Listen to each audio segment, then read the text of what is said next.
저는 15년 동안 매일같이 아이들 곁에 서 있었습니다. 등교를 거부하는 아이, 친구를 때리는 아이, 가만히 앉아있지 못하는 아이. 그 아이들이 조금이라도 더 웃고, 더 배우고, 더 살아갈 힘을 가질 수 있도록 온 마음을 쏟아왔습니다. 부모님들은 늘 고맙다고 하셨고, 저는 그 작은 성장을 보는 것만으로도 하루를 버틸 힘을 얻었습니다. 그런데 얼마 전 한 학부모로부터 아동학대 신고를 받았습니다. 집에서 아이가 선생님이 폭력을 써서 학교에 가기 싫다고 말했다는 겁니다. 그 어머니는 시도 때도 없이 전화를 걸어왔고 학교에 와서 항의하고 계속 신고를 했습니다. 억울했습니다. 화가 났습니다. 그리고 두려웠습니다. 서희초 사건, 주호민 사건, 인천과 제주에 있었던 교사 사건들이 이젠 제 이야기처럼 느껴집니다. 이 상황을 다루지 못하는 저 자신에게 자책감까지 듭니다. 이 감정 너무나 당연합니다. 수십 년 동안 쌓아온 신뢰와 진심이 하루아침에 학대라는 단어로 바뀌었으니까요. 게다가 요즘 세상은 교사가 억울해도 그 과정에서 받는 상처가 너무 깊습니다. 불안과 분노, 공포 모두 정상입니다. 하지만 선생님 잊지 마세요.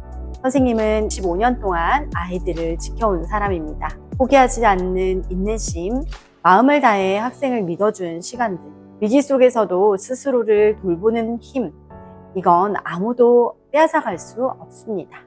이 상황의 핵심 문제는 세 가지입니다. 첫 번째는 학생의 말이 왜곡되어 전달되었을 가능성이 있습니다. 두 번째는 학부모와의 대화가 감정적으로 과열되어 풀길이 막혀 있다는 점입니다. 세 번째는 억울함과 두려움이 마음을 짓누르면서 선생님의 에너지가 급격히 소진되고 있다는 점입니다. 아동학대 신고는 단 한 번이라도 들어오면 조사는 반드시 진행이 됩니다. 무혐의가 나오더라도 그 과정에서 교사가 받는 상처는 매우 깊습니다. 교육부 지침에 따르면 이런 상황에서 교사가 학부모와 직접 감정 대립을 하는 건 금지되어야 한다고 합니다.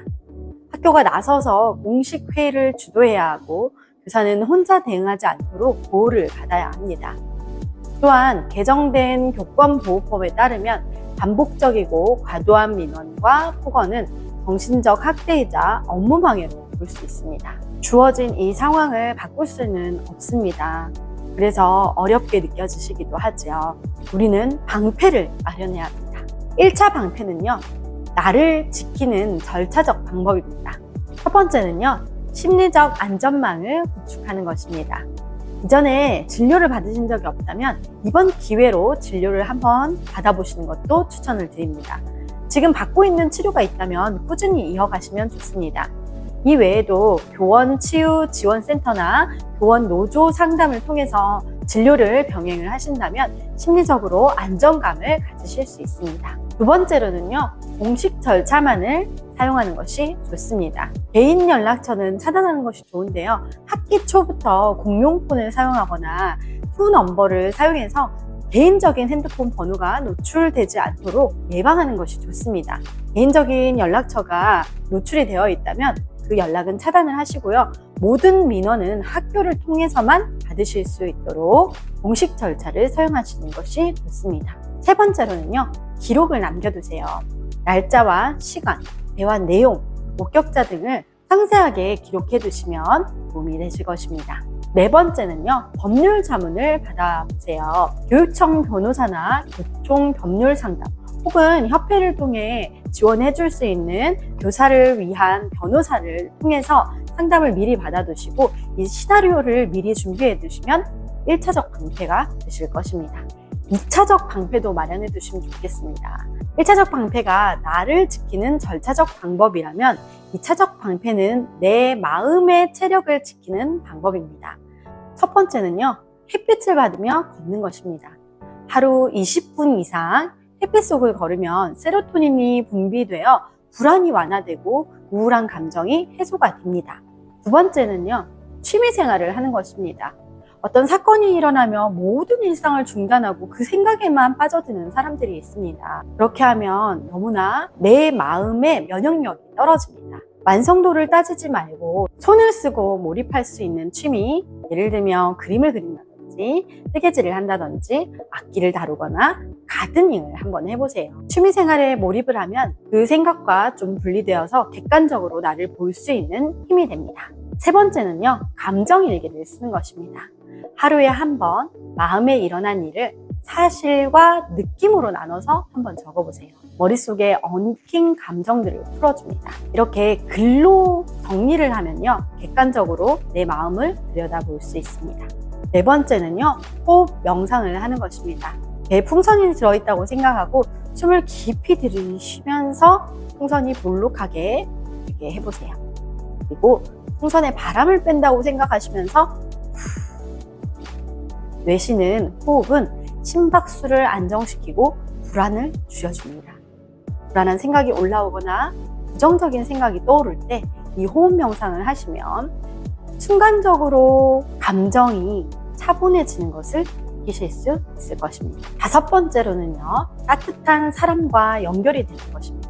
나의 어떤 행동이나 말도 비난하지 않고 들어줄 수 있는 친구나 동료와의 대화는 심리적 안전지대를 만들어줍니다.